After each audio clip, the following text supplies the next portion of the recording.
akọ àṣeyìnì lẹ́yìn ni ó pé ọdún kan tí Alhaji Abiodun Ismail gbogbo ayé mọ̀ sí Abiodun Oropo tí wọ́n dolóògbé Iyawo life after his death lẹ́yìn ọdún kan yẹn kí ni àwọn ti ṣẹlẹ̀ bóò ló ṣe rí lára ilé iṣẹ́ wọn ọ̀nà wọn ajé wọn báwo ló ṣe ń lọ.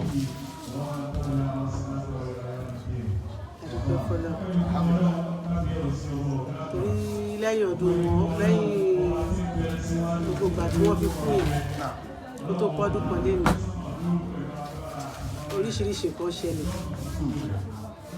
ní dáadáa àti ní dáàkejì náà so àdúpẹ́ lọ́dọ̀ Ọlọ́run so nípa ti iléeṣẹ́ wọn yẹn náà àdúpẹ́ lọ́dọ̀ Ọlọ́run àwọn tó dúró tì mí àwọn tó fẹ́ lọ wọ́n lọ ẹlòmíì ó ti torí pé ọ̀rọ̀ pọ̀ gangan ni òun fẹ́ ó dúró ẹlòmíì ti torí kọ́ pé ṣe mọ̀ pé love yàtọ̀ sí like ẹlòmíì ti torí pé ó ṣe òun kàn like ẹ̀ òun ò love ẹ̀ ẹlòmíì lọ so púpọ̀ jù náà àwọn èèyàn ṣáà dúró tì mí ṣá so gbogbo àìmọye nǹkan mi tó ti ṣẹlẹ̀ ṣá tí yóò lè sọ adúpẹ́ lọ́dọ̀ Ọlọ́run. iléeṣẹ́ wọn báyìí wọ́n ti ń gbọ́ àwọn promotional outfit wọn ń ta rẹ́kọ̀dù wọn gbé rẹ́kọ̀dù wọn gbé lérí jáde yẹn ń kọ́. gbogbo ẹ̀rẹ́ wọ́n ta rẹ́kọ̀dù wọn gbé lérí jáde a sì ń ṣe. a sì ń ṣe àbí. bẹ́ẹ̀ ni a sì ń gbé lérí jáde. àwọn olóògbé náà lè ṣe dàbí ìkan àwọn ọmọọṣẹ́ wọn. èmi náà ni mo sì ń ṣe bẹ́ẹ̀ àwọn ọmọọṣẹ́ wọn wà tí wọ́n ń gáìdì mi irú bọ̀dá Gbénga so àwọn náà ń gáìdì mi àti iléeṣẹ́ o àti tàwọn ọmọ àti everything wọ́n ń guide dáadáa. ẹgbẹ́ fíbáànù kọ́ tí Oropo náà jẹ́ ọ̀kan gbòógì ṣé ẹ ti rí wọn. àwọn ẹgbẹ́ fíbáànù náà so àwọn kọ̀ọ̀kan náà wọ́n dúró tì mí nínú wọn so tí wọ́n súnmọ́ Oropo nígbà ayé ẹ̀. wọ́n súnmọ́ nígbà ayé ẹ̀ wọ́n dúró tì mí so. ìyá wa láàrin oṣù méjìlá kí lẹ ti pàdánù. mo pàdánù kan tó pọ̀ ọbẹ̀ tí alhamdulilayi ipa ọmọ ṣì wà pẹ̀lú mi àwọn tó nífẹ̀ẹ́ mi náà ṣì wà pẹ̀lú mi so mo pàdánù fẹ̀ lálàkọ̀kọ́ náà mo dẹ̀ pàdánù bàbá because òun ló kù fún mi ní bàbá òun ló kù fún mi lọ́kọ because full housewife ni mímí ò ṣiṣẹ́ so mo rí nínú àwọn ìyàwó rẹ̀ tó ní báwo ni mo ti fẹ́ ṣe pẹ̀lú ọmọ márùn-ún lọ́bì fún pé ó ti tán síbẹ̀ pé a tún fẹ́ ṣe ọdún kan yìí náà mo rí nínú àwọn èèyàn kan tó sọ pé kí ló ń ṣe ọdún kan fún wípé ó kàn ń wéṣì owó tó yẹ káwọn èèyàn fún kán fi jẹun kán ṣe ẹ̀mọ́ it's like pé bíi pé kán máa block èèyàn pé bí kọ́níyàn kan fẹ́ ṣe fún yàn kọ́ ní kí ló fẹ́ ṣe fún owó wà nílẹ̀ ọpẹ́ ẹ fi nǹkan lẹ̀ bẹ̀tẹ̀ àwọn tó súnmọ́ mi wọ́n mọ̀ nǹkan pé àánú Ọlọ́run ni mo rí gbà. ìyá wa àwa mọ Oropo dáadáa ni pé bí ẹ̀gbọ́n ládùúgbò akẹgbẹ́ lẹ́nu iṣẹ́ gẹ́gẹ́ bí ọkọ síyàwó bàbá sọ́mọ lórí àwọn ọgbọ́n ni Alhaji Abiodun Oropo. ní ọkọ síyàwó àti ní bàbá sí ọmọ. èèyàn wo ni Abiodun Oropo. èèyàn dáadáa ni ò tí yóò gbọ́dọ̀ gbẹ̀ṣẹ̀ because kò sí ní bíbá ìmọ́lẹ̀ ni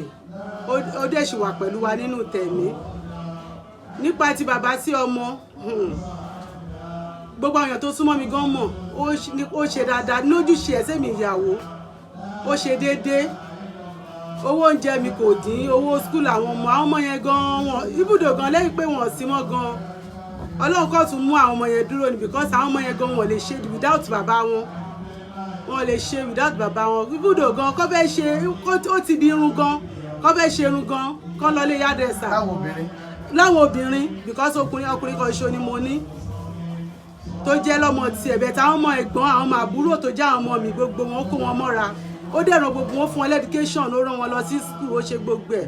at least nínú àwọn ọmọ sísítà mi méjì tó sì ràn jáde skul sáà ti wà ń bẹ̀ tó dẹ̀ fún níṣẹ́ tó ra níṣẹ́ tó ṣe everything fún ó wà ń bẹ̀ ó ṣe dáadáa nígbà yí ẹ̀ gidi gan pé so ìgbà táwọn ọmọ ẹ̀ gan tó get admission àwọn bíi méjì ìgbà yẹn ó ṣèkì mí gan ó ṣèkì mi tó yẹ pé mo fẹ́ lè stop school wọn pé ṣé lẹ́nu oṣù méjìlá ìnáwó ti lẹ́nu oṣù méjìlá tí wọ́n get admission torí àwọn méjì get admission ìkan fẹ́ ṣe junior waec owó yẹn rí lè pọ̀ gan-an jẹ́ pé mo ṣáà ń pe àwọn ọ̀rẹ́ kọ̀ọ̀kan ṣá so alhamdulilayi gbogbo wọn support mi táwọn ọmọ yẹn fi wọ school tó fi ṣe gbogbo ẹ̀ so olólùfẹ́ tó ṣe dáadáa sí ni Abiodun Oropo bẹ́ẹ̀ bàbá tó ṣe dáadáa sáwọn ọmọ ẹ̀ gidi gan ìbádàn wọn sọ pé òpó lọ́mọ pé kò ń sùn pé àyẹ̀nígbà pé òkú máa ń wálé ǹjẹ́ lójú oorun tàbí nínú ìran ẹ máa ń rí wọn. mo máa ń rí lójú oorun gan o ìgbà míì tí mo bá sùn ó kàn lè dédé wá kó máa ṣàdúrà fún mi ó tẹ̀ máa ń sọ ṣàdúrà fún mi gan tá máa bẹ̀ mí pé kí n má bínú ìgbà míì mo kàn lè dédé máa lọ káwọn èèyàn pàdé mi lọ́nà kan ní ọkọ mi wà pẹ̀lú mi o ó ní kí n má ronú o pé tí n bá nídìí anything pé kí n sọ fáwọn èèyàn kí n ṣe gbá kán mo tẹ̀ wá nílé tẹ́ pé mo fẹ́ lose memory mi gan gbogbo ìgbà yẹn pé èèyàn kan wá ó béèrè mi lẹ́nu gate wọ́n wá ní kó wọlé so bó ṣe wọlé ẹni yẹn ṣàṣàdúrà ó ṣe gbogbo ẹ̀ ló bá ní ọkọ mi ní kó sọ fún mi pé kí n bọ́ síta pé kí n má ronú mọ́ wà ní àṣọmọ mi ni ó lóun mọ̀ mí pé òun kàn ń bọ̀ lòun yà pé kí n má ronú mọ́ kí n dìde kí n bọ́ síta kí n ṣeré lọ so bí mo ṣàṣe mo rìn káàkiri mo ṣe gbogbo ẹ̀ mo bá ọmọ mi tó wà ní school gbà tí mo tẹ̀ máa pọ́ ọmọ mi tó wà ní school yẹn gan yẹn lóun síkì pé ara àwọn ò yá òun ò jẹun òun ò ṣe mo ṣàṣe pé àwọn èèyàn nìyẹn mo bá bá mi sẹ́ndì owó sí mi ṣe gbogbo ẹ̀ báyìí tó bá rí ìdí ẹni tì kọ́ jẹ́ kí n gbọ́ kọ́ máa wò pé bàbá wọn ò sí mọ́ because gbogbo wọn fìlì bàbá wọn àtàwọn ọmọọṣẹ́ wọn náà púpọ̀ jù nínú wọn wọ́n fìlì so oríire jẹ́ nǹkan tó máa ń dùn mí gbogbo ìgbà because kò kí n fẹ́ jẹ́ kí n ronú tèmi àti ẹ̀ bá ní misunderstanding báyà máa ní ìyá Yétúndé ṣé mo ṣẹ̀ ni má bínú sí mi so gbogbo yẹn ó máa ń tọ́ṣì mí gbà mí pé mi ò rẹ́ni sọ pé ọkọ mi lè kó wá jẹun mi ò lè sọ pé ṣó ti múra bó ló lọ sówó ìdúpẹ́ fún Ọlọ́run àwa pẹ̀lú yín Ọlọ́run àwa pẹ̀lú yín ipò tẹ bọ́lá inú òjijì yìí gẹ́gẹ́ bí èèyàn ẹ̀kọ́ wo ló kọ́ yín. ó kọ́ mi lẹ́kọ̀ọ́ tó pọ̀ ò pé nǹkan tó kọ́ mi pọ̀ gan torí ní láyé ẹ̀ náà mi ò ṣe jura mi lọ so tó bá yẹ pé mo ti ṣe jura mi lọ mo ti gbéra mi sí level tí kò ṣe kí nígbà yẹn ó máa difficult fún mi lẹ́ni láti adjust so ó kọ́ mi lẹ́kọ̀ọ́ tó pọ̀ gan lóríṣiríṣi so àwọn èèyàn tó dẹ̀ súnmọ́ mi náà wọ́n ti ara mi kẹ́kọ̀ọ́ because nígbà yẹ mi ò live fake life mo ṣe normal bọ́lá ò ṣe dá mi so. àwọn ẹbí wọn ń kọ́ àwọn ẹbí wọn níwò tí wọ́n ń kàn sí. àwọn ẹbí wọn ń pè mí because púpọ̀ jù nínú wọn náà kò fi bẹ́ẹ̀ sí òun náà ní breadwinner family so gbogbo ọkàn wọn máa ní pé àwọn oníkàwọn kí mi ni o pé ṣé mo wà òkè ṣáwọn ọmọ wà òkè torí ó sì ní sister kan tó wà níwò tó jẹ́ pé òun ló ń tọ́jú ẹ̀ gan ìgbà míì tí n bá fi nǹkan ránṣẹ́ tí àwọn èèyàn bá fún mi kan tí n bá fi nǹkan ránṣẹ́ sí mọ́mì yẹn kò máa ké ni pé kí n ṣáàjọ pé àwọn ọmọ yẹn ni kí n bá wọn mójútó pé kí n má jẹ́ kí yà jẹ wọn ọ̀dẹ̀ ní káwọn máa fàdúrà ràn wá lọ́wọ́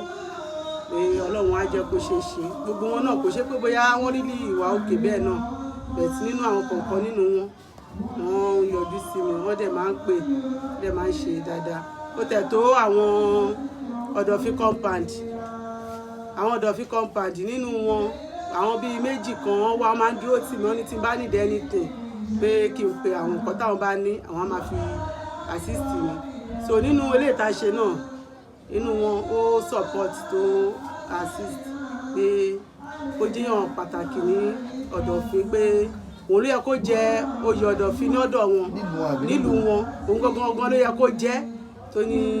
òun ò jẹ tó fi fa ẹlòmíì sílẹ̀ pé kẹ́lòmíì yẹn lọ jẹ so àwọn náà ṣe déédéé wọn máa ń pè mí. ìyá Yétúndé bọ́rọ̀ ṣe jẹ́ báyìí ǹjẹ́ ní àmọ̀ràn tẹ́ fẹ́ gba àwọn opó àti pé ṣe ní plan láti remarry lọ́jọ́ iwájú. ṣẹ́rí àmọ̀ràn tèmi fẹ́ gba àwọn opó ni pé wọ́n nùnà kọ́ mọ Ọlọ́run kọ́ dẹ̀ máa gbàdúrà because kọ́ má rí láìlé anybody kọ́ rí láìlé Ọlọ́run because ṣẹ́dá kọ́ bá sọ pé òun máa ṣe kó lè disappoint kó jẹ́ pé ẹni tí Ọlọ́run tí wọ́n mọ̀ rárá Ọlọ́run máa dédé rán sí wọn. So nípa ti marriage now mi ò ní intention láti marry because àwọn ọmọ yẹn ni kókó because wọ́n sì kéré torí wọ́n gbádùn bàbá wọn tó ṣe yẹ kí wọ́n gbádùn ẹ̀. So mo ní ìdí láti focus wọn kọ́lọ́run kó pèsè iṣẹ́ alálùbáríkà fún wọn kó rán aláàánú sí mi. So mo ní ìdí láti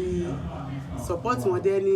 iye ẹ̀tọ́ bá fẹ́. Ọlá aṣàforíjì fún ọlá àti olùtì oníṣẹ́ ìlú ayé